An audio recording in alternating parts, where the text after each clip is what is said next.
And voters will soon have another decision to make. A special election will determine who will replace Stephanie Bice in the Oklahoma Senate.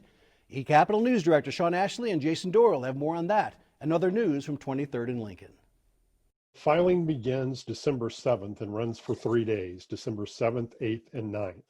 That is the seat most recently held by Senator Stephanie Bice, who was elected to Congress and therefore can't serve in the state legislature. If 2 or more individuals from the same party file, a primary will be held February 9th. If 2 or more candidates from different parties file, we'll see the general election in April 6th. There have been rumblings about a number of candidates out there. I always think until filing actually happens, it's too early to say because people's minds sometimes change. A new survey shows a majority of state employees are working from home. What are the details? This was rather interesting. You probably recall back in March, at the start of the pandemic, Governor Kevin Stitt asked agencies to develop a work from home plan for their various employees.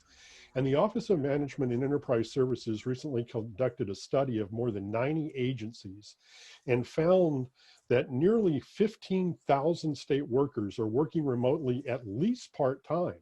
And what was really surprising to me is that the majority of those are working from home full-time rather than simply part-time.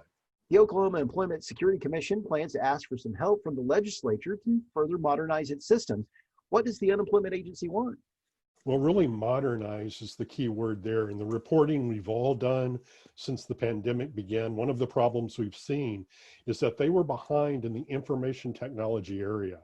And what they're really, one of the key things they're going to be asking for is simply the ability to inform particularly businesses of various changes in their unemployment insurance rates and claims filed against them and things like that electronically, rather than having to actually mail them a physical letter, which is actually required by state law at the present time. Governor Stitt is directing CARES Act funds to help support the arts and culture. How will it work? Arts and cultural organizations have faced a particular challenge in the pandemic because they really rely on public gatherings for their events and to fundraise.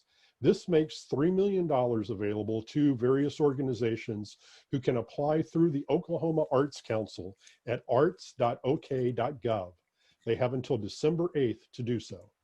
Shawn, thank you so much. You're very welcome.